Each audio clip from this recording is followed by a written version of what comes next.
Hi students, நம்ம இன்றைக்கி JE main 2022 கேட்டிருந்த ஒரு கொஸ்டின் பார்க்க போகிறோம். வாங்க கொஸ்டின் போவோம். என்ன அப்படின்னா 50 into tan of 3 tan inverse of 1/2 plus 2 cos inverse of 1 divided by root 5 plus 4 root 2 into tan of 1/2 into tan inverse of 2 root 2 is equal to அப்படின்னு கொடுத்துருக்காங்க. இதே தமிழில் அதோட மதிப்பு வேறு ஒன்றும் இல்லை. இந்த கொஸ்டின் வந்து பார்த்தீங்கன்னா 12th ஸ்டாண்டர்டில் வந்து நேர்மாறு முக்கோணவியல் சார்புகள் அந்த சேப்டரில் இருக்குது. அதில் என்ன கான்செப்ட் நம்ம இங்கே யூஸ் பண்ண போகிறோம் அப்படின்னா நேர்மாறு முக்கோணவியல் சார்புகளின் பண்புகள் அப்படின்ற கான்செப்டை யூஸ் பண்ணி தான் இந்த செம்மை சால்வ் பண்ண போகிறோம். இந்த கொஸ்டின் சால்வ் பண்ணுறதுக்கு முன்னாடி ஒரு சில பேசிக் கான்செப்ட் நம்ம ஏற்கனவே படிச்சிருக்கோம். அதை ஜஸ்ட் இங்கே நம்ம ரீகால் பண்ண போகிறோம். வாங்க பார்ப்போம். ஃபஸ்ட்டு வந்து 9th ஸ்டாண்டர்டில் வந்து முக்கோணவியல் சாப்டரில் முக்கோணவியல் அறிமுகம் அப்படின்ற மாதிரி கான்செப்ட் படிச்சிருப்போம். நெக்ஸ்ட் 11th ஸ்டாண்டர்டில் வந்து திரிகோணமிதி சாப்டரில் வந்து மடங்கு கோண முற்றொருமைகள் மற்றும் உப மடங்கு கோண முற்றொருமைகள் அந்த கான்செப்ட் படிச்சிருப்போம். நெக்ஸ்ட் வந்து பார்த்திங்கன்னா அதே 3rd சாப்டரில் வந்து நேர்மாறு முக்கோணவியல் சார்புகள் அப்படின்றது படிச்சிருப்போம் 11th ஸ்டாண்டர்டில். அடுத்து 12th ஸ்டாண்டர்டில் வந்து நேர்மாறு முக்கோணவியல் சார்புகள் அந்த சாப்டரில் வந்து நேர்மாறு முக்கோணவியல் சார்புகளின் பண்புகள் அப்படின்ற கான்செப்ட் படிச்சிருப்போம். அதை யூஸ் பண்ணி தான் இந்த செம்மை சால்வ் பண்ண போகிறோம். ஓகேங்களா? சரி, ஃபஸ்ட்டு வந்து இந்த இதில் வந்து மடங்கு கோண முற்றொருமைகள் மற்றும் உப மடங்கு கோண முற்றொருமைகள் இந்த கான்செப்டில் வந்து என்ன முற்றொருமை யூஸ் பண்ண போகிறோம் அப்படின்றது பார்க்க போகிறோம். அதாவது ஒரே ஒரு முற்றொருமை தான் இங்கே யூஸ் பண்ண போகிறோம். என்ன அப்படின்னா tan 2θ = 2 tan θ by 1 - tan square θ.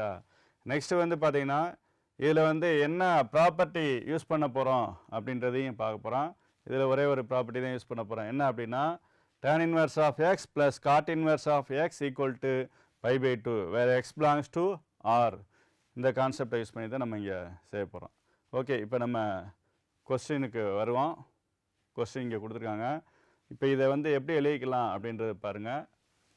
இந்த டோட்டலாக கொடுத்துருக்கிறத வந்து எஸ் அப்படின்றது எழுதிக்கிறோம். S equal to அப்படின்றது டோட்டலாக எடுத்துக்கிறோம். S1 plus S2 அப்படின்றது எடுத்துக்கிறோம். ஓகேங்களா? அப்போ S1 அப்படின்றது என்ன எடுத்துக்கிறோம் அப்படின்னா 50 into tan of 3 tan inverse of 1/2 plus 2 cos inverse of 1/√5 அப்படின்றத எழுதிக்கிறோம். S2 அப்படின்றது அதை எடுத்துக்கிறோம். S2 அப்படின்றது 4√2 into tan of 1/2 tan inverse of 2√2. ஓகேங்களா? சரி, ஃபஸ்ட்டு S1ஓட வேல்யூ கால்குலேட் பண்ணிடுவோம். அடுத்து S2ஓட வேல்யூவை கால்குலேட் பண்ணுவோம். இந்த ரெண்டையும் ஆட் பண்ணிட்டோம்னா எஸ்ஸோட வேல்யூ கிடச்சிரும். எஸ்ன்றது வேறு ஒன்றும் இல்லை, நம்மளுக்கு கொஸ்டினில் கொடுத்துருக்க இந்த டோட்டல் வேல்யூ வந்து நம்ம என்னென்னு வச்சுக்கிறோம், எஸ் அப்படின்றது எடுத்துக்கிறோம். ஓகேங்களா? சரி, ஃபஸ்ட்டு வந்து S1 என்ன அப்படின்னா 50 tan of 3 tan inverse of 1/2 plus 2 cos inverse of 1/√5 அப்படின்றது எழுதிக்கிட்டோம். சரி, இப்போ இந்த இதில் பாருங்களேன். இதில் பார்த்தீங்கன்னா இந்த 3 tan inverse of 1/2 இருக்குது. இங்கே 2 cos inverse of 1 divided by √5 இருக்குது. இங்கே tan inverseல இருக்குது, இங்கே cos inverseல இருக்குது. ஸோ அப்போ நம்ம ஒன்று இந்த tan inverseன்றதை cos inverseக்கு மாற்றணும், இல்லைன்னா இந்த cos inverse அப்படின்றத tan inverseக்கு மாற்றணும். இந்த மாதிரி சம் வரும்போது மேக்ஸிமம் எந்த ஒரு வேல்யூ tan inverseக்கு மாற்றிட்டோம்னா நம்மளுக்கு ஈஸியாக இருக்கும். ஸோ அப்போ இந்த cos inverse of 1 divided by √5 நம்ம எதுக்கு மாற்றிடுவோம்னா tan inverseக்கு மாற்றுவோம்.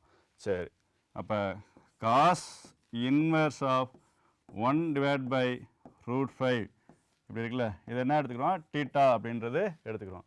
சரி, இப்போ ரெண்டு சைடு காஸ் எடுத்தோம்னா என்ன வந்துடும் அப்படின்னா cos of cos inverse of 1 divided by √5 என்ன வந்துடும், 1 divided by √5 ஆயிரும். இது என்ன வரும், cos θ அப்படின்றது வந்துடும். சரி, திரிகோணமிதி விகிதங்களில் cos θவை நம்ம எப்படி எழுதிக்கலாம் அப்படின்னா அடுத்துள்ள பக்கம் பை கர்ணம். ஓகேவா? சரி, அப்போ ஒரு செங்கோண முக்கோணம் எடுத்துக்கிறோம்.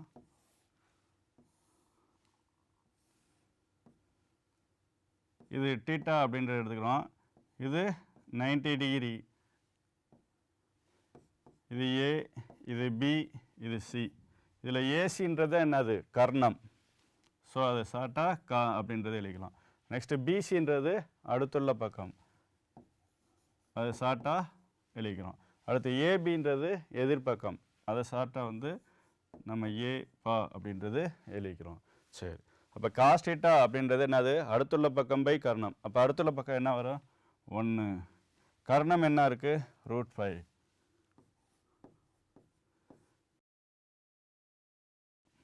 இது செங்கோண முக்கோணம் அப்படின்றதுனால நம்ம பித்தாகரஸ் தேற்றத்தை யூஸ் பண்ணலாம். ஸோ அப்போ என்ன கிடைக்கும் அப்படின்னா AB square plus BC square equal to AC square. AB square கண்டுபிடிக்கணும், ஏன்னா ஏபின்றது எதிர்பக்கம். அப்போ அப்படியே வச்சுக்கிறோம். ஏபி ஸ்கொயர் ப்ளஸ் பிசியோட மதிப்பு என்ன இருக்குது? 1. அப்போ பிசி ஸ்கொயர் என்ன வரும்? 1 ஸ்கொயர் 1 தான் கிடைக்கும். ஏசியோட மதிப்பு √5. √5 ஸ்கொயர் பண்ணால் என்ன கிடைக்கும்? 5 தான் கிடைக்கும். ஸோ அப்போ ஏபி ஸ்கொயர் ஈக்குவல் டு 5. இந்த +1 அங்கிட்டு வரும்போது என்ன வந்துடும்? -1 வந்துடும். அப்போ ஏபி ஸ்கொயர் ஈக்குவல் டு 4 அப்படின்றது வந்துடும். அப்போ ஏபியோட மதிப்பு என்ன வந்துடும்? 2. அப்போ எதிர்பக்கம் என்ன வந்துடுது? 2 அப்படின்றது வந்துடுது.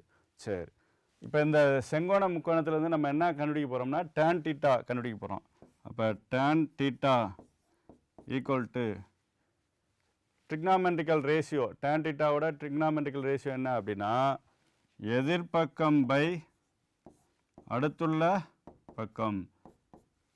எதிர்பக்கம் என்ன இருக்குது? 2. அடுத்துள்ள பக்கம் என்னது? 1. அப்போ tan தீட்டா ஈக்குவல் டு 2/1. 2/1 என்னது? 2 தான். அப்போ தீட்டா என்ன கிடைக்கும் அப்படின்னா tan இன்வர்ஸ் ஆஃப் 2 அப்படின்றது கிடைக்கும். அப்போ நம்ம காஸ் இன்வர்ஸ் ஆஃப், இது வந்து காஸ் இன்வர்ஸ் ஆஃப் 1/√5. சரி, அப்போ காஸ் இன்வர்ஸ் ஆஃப் 1/√5ஓட வேல்யூ தீட்டான்னு எடுத்துக்கிட்டோம். இப்போ தீட்டாவோட வேல்யூ என்ன கிடச்சிருக்கு? tan இன்வர்ஸ் ஆஃப் 2 அப்படின்ட்டு. அப்போ இந்த காஸ் இன்வர்ஸ் ஆஃப் 1/√5க்கு பேரெல்லாம் நான் என்ன எழுதிக்கலாம் அப்படின்னா tan இன்வர்ஸ் ஆஃப் 2 அப்படின்னு எழுதிக்கலாம். ஸோ அப்போ S1 எப்படி மாறிடும் அப்படின்னா S1 equal to 50 tan of 3 tan inverse of 1/2 plus 2 tan inverse of 2. ஏன் அப்படின்னா இந்த காஸ் இன்வர்ஸ் ஆஃப் 1/√5ஓட வேல்யூ தான் நம்ம என்ன எடுத்துக்கிட்டோம்? தீட்டா. அப்போ இந்த தீட்டாவோட வேல்யூ தான் tan இன்வர்ஸ் ஆஃப் 2ன்னு கிடச்சிருக்கு. ஸோ அதுக்கு பதிலாக இங்கே எழுதிட்டோம். இப்போ இந்த சம்மில் பார்த்தீங்கன்னா இங்கே 3 டைம்ஸ் இருக்குது, இங்கே 2 டைம்ஸ் இருக்குது. சரி, இதை எப்படி பிரித்து எழுதிக்கலாம் அப்படின்னா இதை 2 டைம்ஸ் ப்ளஸ் 1 டைம் அப்படின்றது எழுதிக்கலாம். அப்போ S1 equal to 50 tan of 2 tan inverse of 1/2 plus tan inverse of 1/2 plus 2 tan inverse of 2 அப்படின்னு எழுதிக்கலாம். சரி, இப்போ இந்த இடத்துல ஒரு ப்ராப்பர்ட்டி யூஸ் பண்ண போகிறோம். என்ன அப்படின்னா tan inverse of x plus tan inverse of 1/x equal to எப்படி எழுதிக்கலாம்னா இந்த π/2. எப்போ அப்படின்னா எக்ஸோட வேல்யூ >0 இருக்கும்போது இந்த ப்ராப்பர்ட்டியை யூஸ் பண்ணிக்கலாம். அதே என்ன அப்படின்னா tan inverse of x plus cot inverse of x equal to π/2. எப்போ அப்படின்னா எக்ஸோட வேல்யூ >0 இருக்கும்போது. இந்த ப்ராப்பர்ட்டியிலேருந்து தான் இந்த இது நம்ம கொண்டு வந்திருப்போம். இப்போ இதை ரெண்டையும் பாருங்களேன், இந்த 2 tan இன்வர்ஸ் ஆஃப் 1/2வையும் இந்த 2 tan இன்வர்ஸ் ஆஃப் 2வையும் நம்ம கம்பேர் பண்ணுங்களேன். இங்கே 1/2 இருக்கா, இதோட ரெசிப்ரோக்கல் தான் 2 அப்படின்றது வந்திருக்கும். ஓகேவா? சரி, ஸோ அப்போ அதனால் இந்த tan inverse of x plus tan inverse of 1/x equal to π/2 அப்படின்ட்டு எழுதிக்கலாம். ஸோ இந்த S1 எப்படி எழுதிக்கலாம் அப்படின்னா S1 equal to 50 tan of இங்கே 2 tan inverse of 1/2 இருக்குது, இங்கே 2 tan inverse of 2 இருக்குது. இந்த 1/2 ஓட ரெசிப்ரோக்கல் தான் 2, 2 ஓட ரெசிப்ரோக்கல் தான் என்னது 1/2 இருக்குது.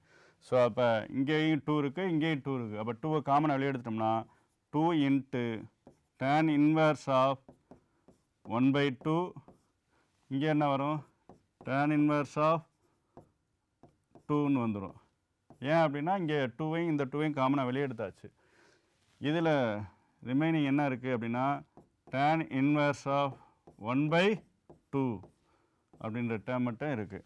இப்போ இந்த இதை பாருங்களேன், tan inverse of x plus tan inverse of 1/x அப்படின்னா π/2. எப்போ அப்படின்னா எக்ஸோட வேல்யூ கிரேட்டர் தேன் 0வாக இருக்கும்போது தான் யூஸ் பண்ண முடியும். இங்கே 2ன்றது வந்து பார்த்தீங்கன்னா 0 விட அதிகமாக தான் இருக்குது. அப்போ என்ன வரும், அப்போ S1 equal to 50 tan of 2 into இதுக்கு பேர் என்ன எழுதிக்கலாம் π/2ன்னு எழுதிக்கலாம் ப்ளஸ் tan inverse of 1/2. இங்கே 2 கேன்சல் ஆயிரும். அப்போ S1 equal to 50 into tan of π plus tan inverse of 1/2. சரி, இது எந்த ஃபார்மேஷனில் இருக்குன்னு பாருங்களேன், tan of π plus theta ஃபார்மேஷனில் இருக்குது. சரி, ஸோ S1ஓட வேல்யூ என்ன கிடச்சிருக்கு, S1 equal to 50 into tan of π plus tan inverse of 1/2 அப்படின்றது கிடச்சிருக்கு. ஓகேங்களா? சரி, இப்போ இதில் வந்து பார்த்தீங்கன்னா இது என்ன ஃபார்மேஷன் இருக்குன்னா tan of π plus theta. அப்போ tan of π plus theta அப்படின்றது எப்படி எழுதிக்கலாம்னா tan thetaன்னு எழுதிக்கலாம். ஏன்னா π plus theta அப்படின்றது தேர்டு குவாட்ரண்ட்டில் வரும். தேர்டு குவாட்ரண்ட்டில் வந்து tan theta பாசிட்டிவ்.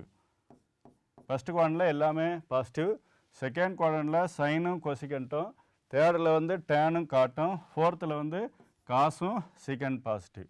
ஸோ அப்போ அடுத்த ஸ்டெப் என்ன வந்துடும், S1 equal to 50 into tan of tan inverse of 1/2 அப்படின்றது வந்துடும்.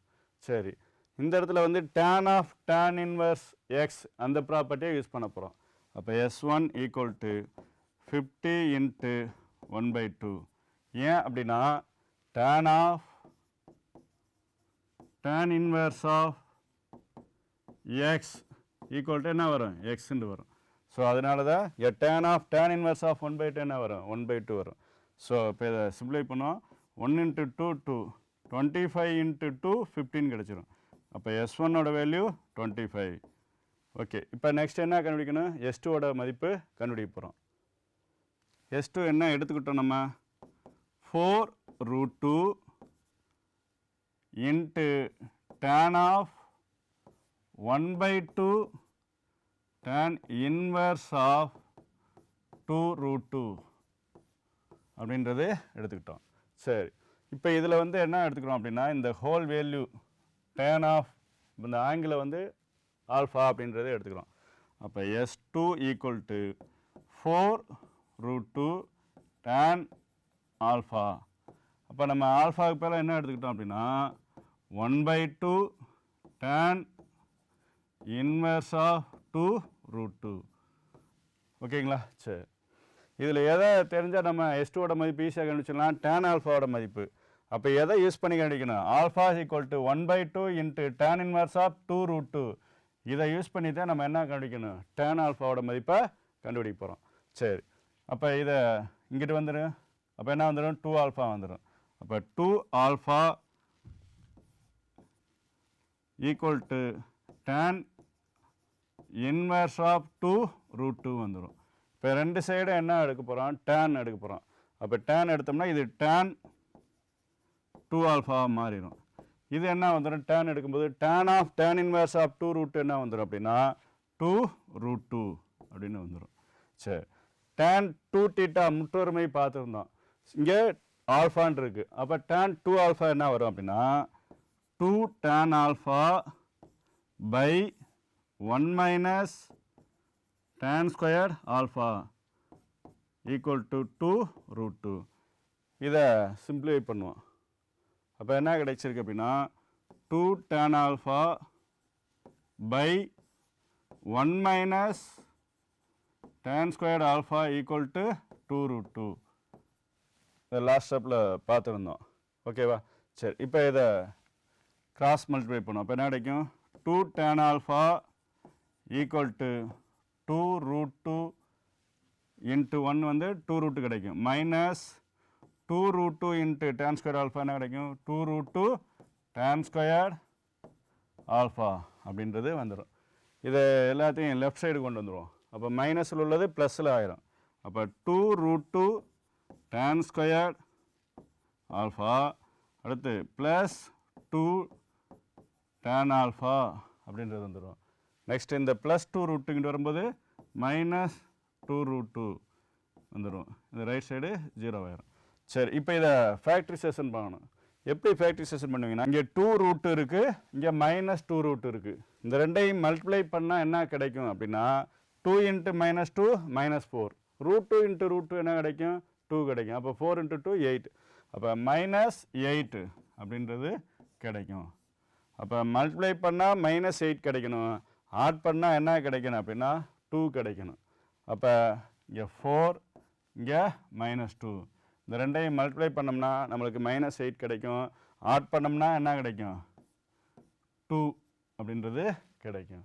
ஓகேவா? சரி, அப்போ இதை எப்படி எழுதிக்கலாம்? 2 root 2 tan squared alpha plus 4 tan alpha minus 2 tan alpha minus 2 root 2 equal to 0. ஓகேங்களா? சரி, இப்போ இந்த ரெண்டு டேர்ம்லையும் என்ன காமனாக வெளியே எடுக்கலாம் அப்படின்னா 2 root 2 எடுக்கலாம். 2 root 2 எடுக்கலாம். நெக்ஸ்ட் இங்கேயும் tan alpha இங்கே இருக்குது, இங்கேயும் tan alpha இருக்குது. இப்போ 2 root 2 tan alpha வெளியே எடுத்தாச்சு. அப்போ இங்கே 2 root 2 tan alpha எழுதியாச்சு. அப்போ ஒரு tan alpha இருக்கும். ப்ளஸ் இந்த இடத்துல tan alpha வெளியே எடுத்தாச்சு. 4லேருந்து 2 root 2 வெளியே எடுத்தாச்சு. 4ன்றதை நம்ம எப்படி எழுதிக்கலாம் அப்படின்னா 4 equal to 2 root 2 into root 2 அப்படின்றது எழுதிக்கலாம். ஸோ அப்போ இந்த 4க்கு பதிலாக 2 root 2 into root 2னா 2 root 2 வெளியே எடுத்தாச்சு. அப்போ ஒரு root 2 இருக்கும். அப்போ root 2 மட்டும்தான் இருக்கும். ஏன்னா tan alphaவை வெளியே எடுத்தாச்சு. இது வந்து 4. சரி, இப்போ இதுலேருந்து என்ன காமனாக வெளியே எடுக்கலாம் அப்படின்னா பாருங்களேன், மைனஸ் 2 அப்படின்றது மட்டும்தான் காமனாக வெளியே எடுக்க முடியும்.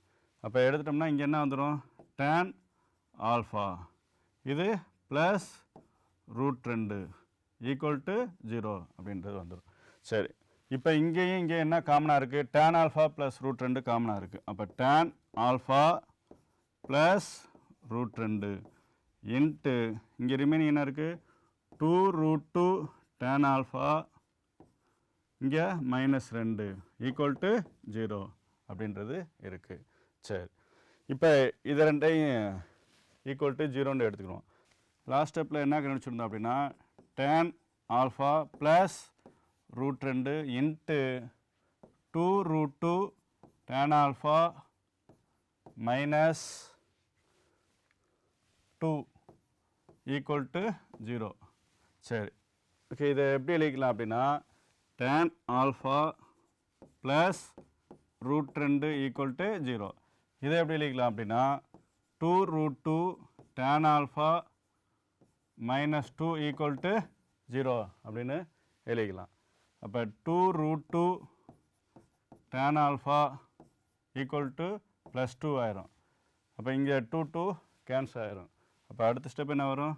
root 2 tan alpha equal to 1 அப்படின்றது வந்துடும். அப்போ tan alpha equal to 1 by root 2 அப்படின்றது வந்துடும். இதை சிம்ப்ளை பண்ண என்ன கிடைக்கும்? tan alpha equal to minus root 2 அப்படின்றது கிடைக்கும். சரி, இப்போ நம்ம இந்த ரெண்டு வேல்யூவில் எந்த வேல்யூ வரும் அப்படின்றது நம்ம பார்க்கணும். இந்த tan alpha equal to minus root 2 அப்படின்ற வேல்யூவை வந்து நம்ம ஏற்கனவே ஃபஸ்ட்டு கண்டுபிடிச்சிருந்தோம். என்ன அப்படின்னா 2 tan alpha by 1 minus tan squared alpha equal to 2 root 2 அப்படின்றது இருந்துச்சு. இந்த இருக்குல்ல, இதில் கொண்டு சப்ஸ்டியூட் பண்ணும்போது satisfy ஆகாது. ஸோ அப்போ tan alpha equal to minus root 2ன்றது நாட் பாசிபிள். அப்போ tan alpha equal to 1 by root 2 அப்படின்றது தான் என்ன ஆகும், பாசிபிள் வேல்யூவாக இருக்கும். அப்போ இந்த tan alphaவோட வேல்யூ 1 by root 2 அப்படின்றது தான் நம்ம எடுத்துக்க முடியும். ஸோ அப்போ S2ஓட வேல்யூ என்ன அப்படின்னா 4 root 2 tan alpha அப்படின்றது வச்சுருந்தோம். tan alphaவோட வேல்யூ இப்போ நம்ம கண்டுபிடிச்சிட்டோம். என்னது அப்படின்னா 1 by root 2. அப்போ S2 equal to 4 root 2 into 1 by root 2. இந்த root 2 கேன்சல் ஆயிரும். அப்போ S2 equal to என்ன வரும், 4 வரும். So therefore S is equal to S1 plus S2ன்னு வச்சுருந்தோம். S1ஓட வேல்யூ நம்ம கண்டுபிடிச்சி வச்சுருந்தோம். S1ஓட வேல்யூ என்ன கண்டுபிடிச்சிருந்தோம், இந்த இருக்குது 25. இப்போ S2ஓட வேல்யூ 4 கண்டுபிடிச்சிருக்கோம். அப்போ என்ன கிடைக்கும் அப்படின்னா 25 plus 4 equal to 29. அப்போ எஸ்ன்றது வேறு ஒன்றும் இல்லை, கொஸ்டினில் கொடுத்துருந்ததை நம்ம எஸ்ன்னு வச்சுட்டோம். இந்த இதைத்தான் நம்ம எஸ்ன்னு வச்சுருந்தோம். ஓகேவா, சரி. ஸோ நம்மளுக்கு என்ன ஆன்சர் கிடச்சிருக்கு அப்படின்னா 29. அப்போ இந்த ஹோல் வேல்யூவோட வேல்யூ 29 அப்படின்றது கிடச்சிருக்கு. Okay, thank you students. இதே மாதிரி இன்னொரு JEE மெயின் கொஸ்டினில் மீண்டும் சந்திப்போம். நன்றி, வணக்கம்.